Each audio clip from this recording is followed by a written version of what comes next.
Hello, dear students.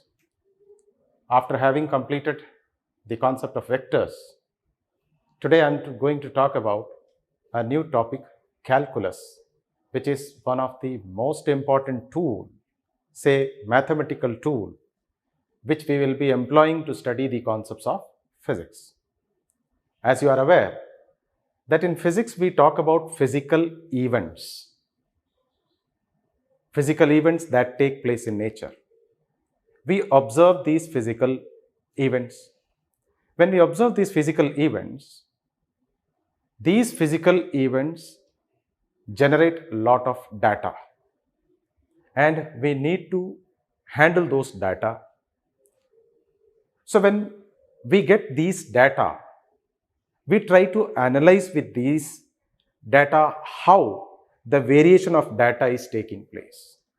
Let me say, for example, if an object is in motion, if an object is moving, when I say an object is moving, that means the object is changing its position, and it is changing its position with respect to time. That means here time is changing. So these changes in time for me is data. Similarly, with the change in time, I see the position of the object is also changing.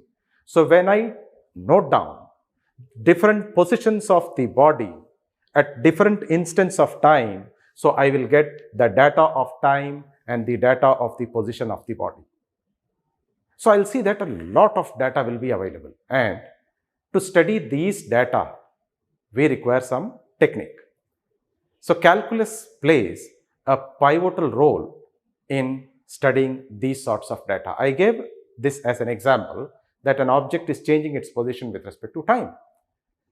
When I say it as a mathematical tool, then I would say that one variable I will call it as x, the other variable I will call it as y. So when x is changing, y changes. As I told you an example, with the change in the time, the position is changing. So time is one variable and position is another variable. With the time, the position is changing. So therefore, here with the change in the x, y is changing. So hopefully you are aware that we would say that y is a function of x. Y is a function of x. So as an example, if I take, let me suppose that I have y is equal to 2x. So this is one form of expressing or relating one data with the other. With the change in the value of x, the y is changing. And therefore, I would say that this as algebraic representation. Algebraic representation. I have another method of representing these data, which I would call it as tabular method, for example. In tabular method, what I would do is, I'm going to have y, or say I'm going to have x and y. I will have different values of x. Say if I put x is equal to 0, then the value of y will be 0. If I have the value of x as 1, I'm going to have the value of y as 2. And if I say this is 2, then y is to be 4. This is 3, y will be 6. If this is minus 1, y is going to be minus 2. And so on. And so on. So this is another method of representing the data of x and y as well as its relation. So this is the tabular form. I have one more way or one more method to represent the data, and that is graphical method. That is graphical method.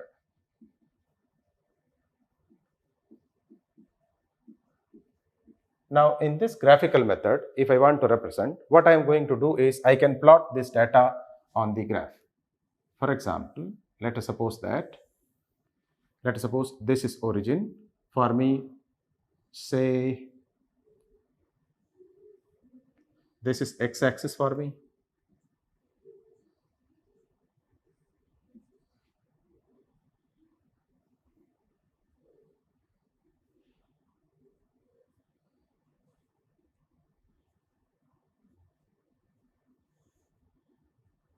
This is y-axis for me, and let me put the values as 1, 2, 3, 4. Let me say -1, -2, -3. Let me put this value as 2, 4, 6, 8, -2, -4, -6, and -8. The example that I took, y is equal to 2x, and I want to plot this data. So I am going to have 0, 0, and when I say 1, y is 2. When I say 2, this is 4. This is 4. When I say this is 3, x is 3, then this happens to be 6. 6 -1, -1, this is -2, and -2, the value happens to be -4 somewhere here. And if I try to connect this graph,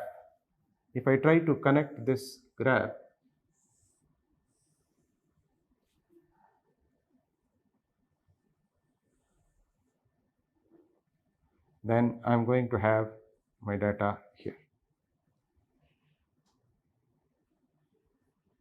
These are the 4 data.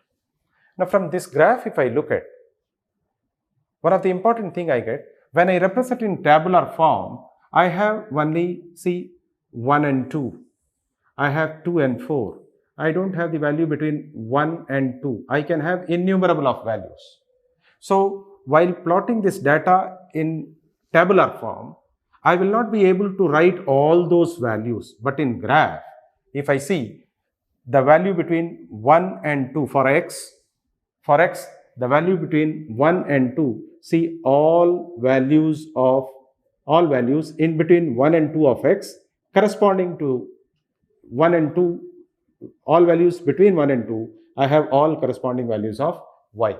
That means I see that the study of these variables in the form of graphical method gives me more information, more data than writing these values in terms of, say, tabular form and in algebraic form. So this gives me a visual picture. So in physics, we always deal with the study of this graph.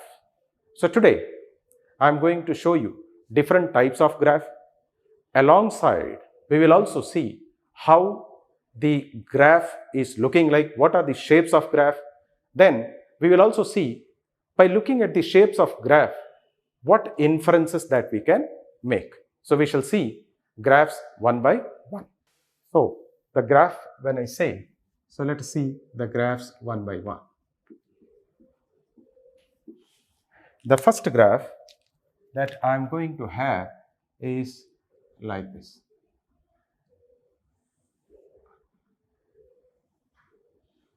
This is my first graph. Let me say this is x, this is y. So this is my first graph. So by looking at this graph, one thing I interpret that as the value of x, if this is the value of x, I see that this is the value of y. Similarly, if I see next, if this is the value of x, so relative to the first value, I see the value of x has increased, and corresponding to this, I see that this is the value of y. So one thing I could make out from this, as the value of x is increasing, the value of y is also increasing. Similarly, I can have the second graph. Let me put this way.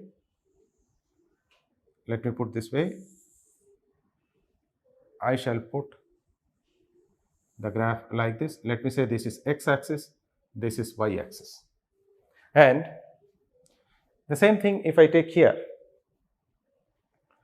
If I say this is the value of x, corresponding to this is the value of y. And if I say this is another value of x. So if I compare relative to the first value, the second value is more. So I would say that the value of x is increasing, but correspondingly the value of y, here it is this one.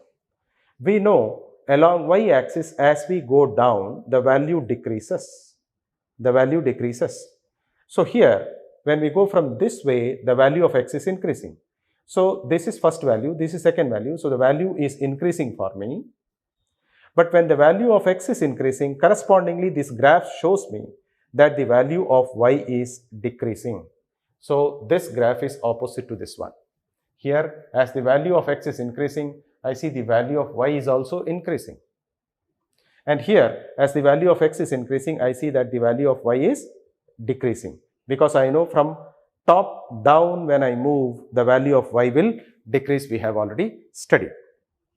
If that is the case, then one thing I would note from these two figures, that the x-axis makes an angle theta with the graph, and the theta is less than 90 degree. At the same time, the positive value of x makes an angle theta with this graph, which is more than 90 degree, that we need to keep in mind. The third graph, what I would like to see here is, let us suppose the third graph. So this is the positive value of x for me, and here this is the positive value of y for me. Again, I said this is the graphical method to represent the relation between two different data. I would say that with the change in the value of x, the value of y is changing. So do we have any algebraic expression for the representation of this graph? So the general expression that we are going to have is y is equal to mx. Y is equal to mx. What is m? M is called slope of this graph. I am going to come a little bit later to tell you about the meaning of the word slope. Right? So y is equal to mx will be the equation for this graph. If you ask what will be the mathematical algebraic representation of this graph, this is going to be y is equal to minus mx. Y is equal to minus mx. Similarly, I can have another graph like this. Another graph I can have like this. So what this graph represents, again, if I see the value of x, the value of x is this one, this is the corresponding value of y. The value of next x is this one, the corresponding value of y is this. I see that as the value of x is increasing, the value of y also increases. I know when I go from below to top, I will see that the value of x is increasing. And in that case, I see that previously this graph was moving through the origin. It was moving through the origin. That means when the value of x is 0, the value of y was 0. But here I see that this is the origin. So when the value of x is 0, I see that there is some value of y. So for example, let me say this is c. The value is c. In this case, for me, the algebraic representation of this equation is going to be y is equal to m into x will be the representation, plus when I put x is equal to 0, then y becomes c. So this is my expression. And if I see that with the positive direction of x-axis, the graph is making an angle theta. The graph is making an angle theta. Similarly, I can have another graph. Let me say this is the positive direction of x-axis for me. This is the positive direction of y-axis for me. And here, I can have a straight line like this. I can have a straight line like this. In this case, again I see for different value of x, see this, for value of this x, I see corresponding value of y is this. Now the value of x has increased, I see the value of y is also correspondingly increasing. As such, I see that the value of the angle made by the positive direction of x-axis with the graph is theta. So the algebraic expression that would describe this straight line can be written as, see, y is equal to mx. When I make x 0, I see that I get this value. So let me put that this value is minus c. So I am going to have y is equal to mx minus c. I can have another graph like this. So say this is my positive direction of x-axis, this is positive direction of y-axis, and say this time I have the graph like this. So this is my graph. This is my graph. And again, this is also a straight line. In that case, I see that the angle made by the graph with the positive direction of x-axis is theta. And I see when I made the x 0, the y is this time say plus c. And if I study this graph as the value of x is this one, this is the value of y. And when I say next the value of x I increased, I see that this is the value of y. So when I move in this direction, the value of x is increasing. So as the value of x increases, the value of y is decreasing in this graph. Therefore, the expression that I can write is y is equal to minus mx. When I made x 0, this happens to be plus c. So this is the equation. So likewise, we can have many straight line graphs. Corresponding to each graph, we are going to have each expression. If that is the case, now let me give you an idea about what I actually mean by the slope. The meaning of the slope for any graph is same. So mathematically, what I would mean by slope. So let me take a graph for an explanation. Let me take the first graph itself. So I have this graph. So this is x-axis for me, positive direction, and say this is y-axis for me. I want to calculate the slope, m value of this graph. So to calculate the m value, what I am going to do is, let me say this is one value of x, which I am going to represent as x1. And corresponding to x1, the value that I get from this graph is, say, this is y1. And I'm going to have one more value. Let me say this is x2 for me. And corresponding to x2, the value of y I get is y2. Now, if I am to calculate the slope of this graph, mathematically, I mean slope means this is nothing but change in the value of x. When I say change in the value of x, it is x2 minus x1. So change in the value of y, when I say, that means y2 minus y1. What actually I mean by change? I mean, as I move from x1 to x2, I move from x1 to x2. So what is the change in value? It is x2 minus x1. This is the change. So when I move from x1 to x2, the change in x correspondingly produces change in value of y. So therefore, I ask, what is the change in the value along y-axis? This is for me y2 minus y1. y2 minus y1. Similarly, what is the change in the value along x-axis? For me, this is x2 minus x1. x2 minus x1. So at times, this is called as run. And at times, this is called as rise. You run here, you rise here. Okay? So therefore, mathematically, when we say slope of this graph, we generally represent slope by the letter m. This says that rise over run.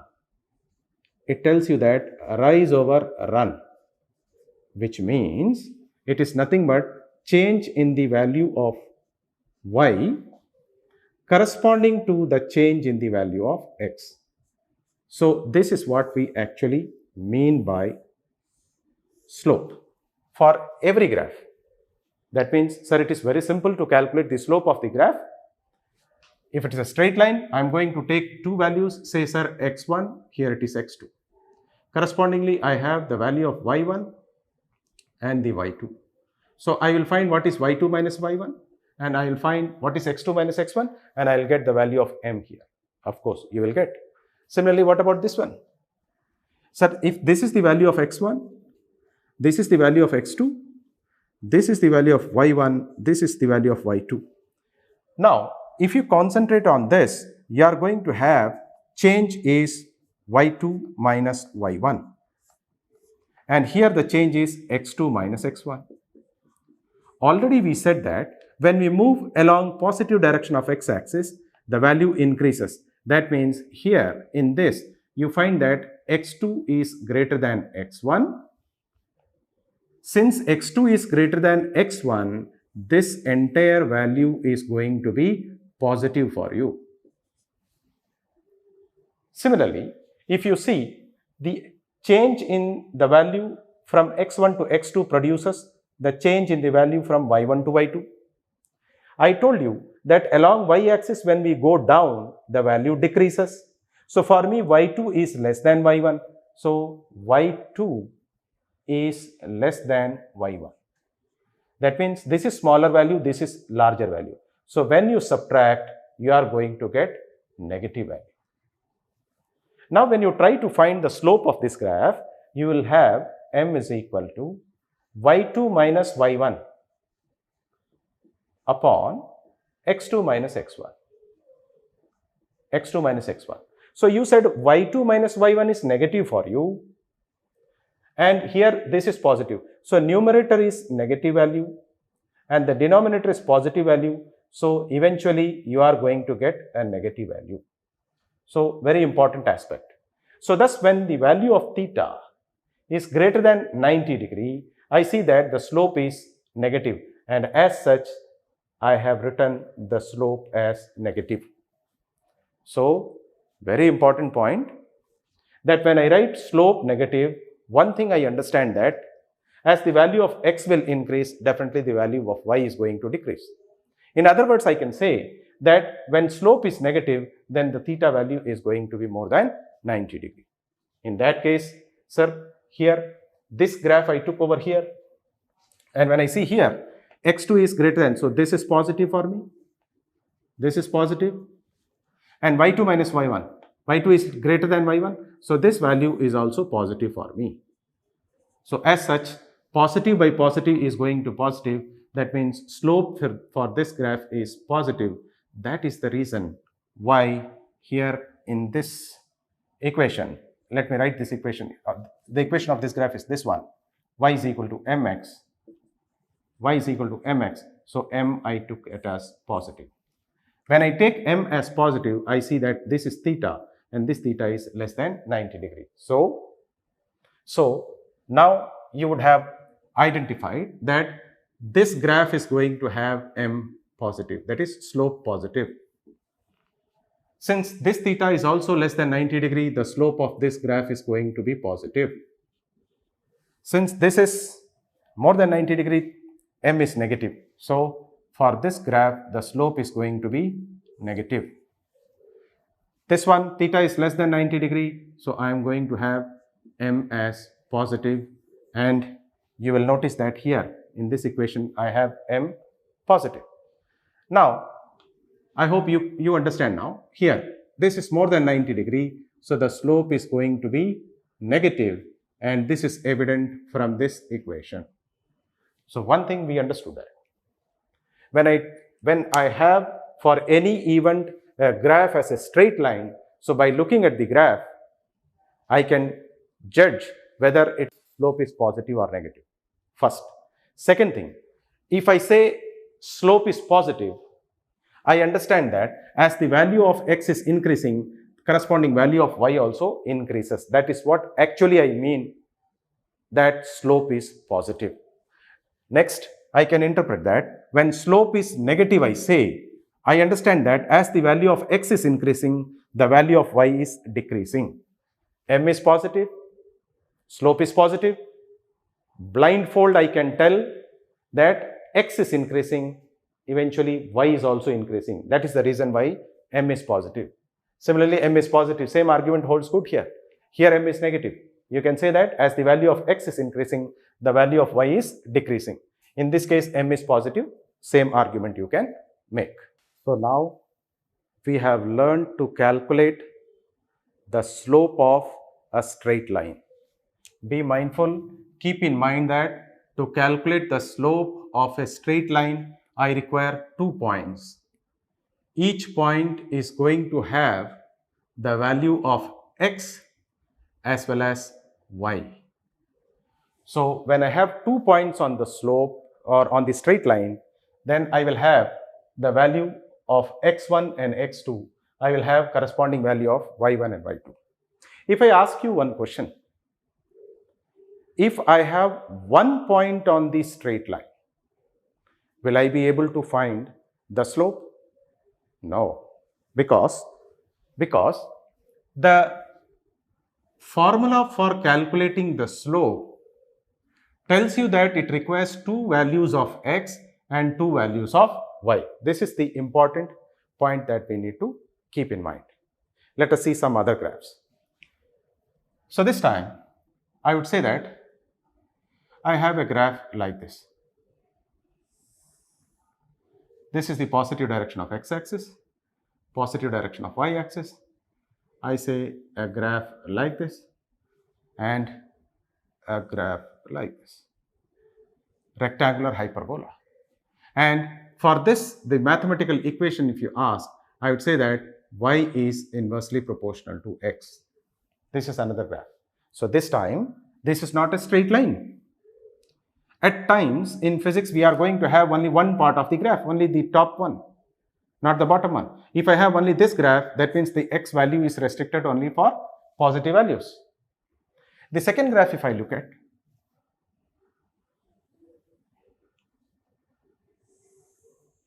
let me say this is the positive direction of x-axis for me. This is the positive direction of y-axis for me. And I say the graph for me is like this. And here the graph along this way, the graph is like this. And mathematically we would say that y is inversely negative of inversely proportional to x. So if I have expressions like this, I am going to get graph this way. So we need to understand when this variable, independent variable, is in the denominator and dependent variable I have on the left hand side. So if independent variable is inversely proportional to dependent variable, I am going to have graph this way. If the value of x is restricted only for positive, then I am going to have the graph like this. Positive direction of x-axis, then I will have like this. This would also represent y as inversely proportional to x, keeping in mind that the value of x is restricted for only positive values. Similarly, this also holds good. If you have the value of x only positive, then you would have graph like this. You are going to say y to be negative inverse of 1x. Okay. So now, if I look at the graph, what interpretation I can make? What very important interpretation what I can make is that as the value of x is increasing, see please, the value of x here, this is the value of y. The value of x increased, I see the value of y is decreasing. The value of x is increasing, the value of y is decreasing. So I see that progressively as the value of x increases, the value of y is decreasing. This graph extends like this. So one thing is very clear, as the value as x is increasing, the graph is never coming below the x-axis. But one thing is very clear, as the value of x increases, the value of y is coming towards 0, but not exactly 0. If I ask you, when the value of y becomes 0, or for what value of x the value of y becomes 0, I would say that the value of x is very big. And in mathematics, when I say very big, then I would say that the value of x becomes bigger and bigger, the value of y is becoming very near to 0. So mathematically, I would say that the x value tends to infinity. The value becomes very much bigger.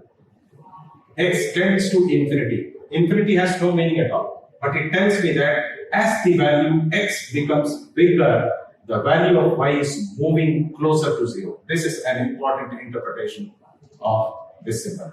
As the value of x becomes bigger and bigger, the value of y is approaching towards 0.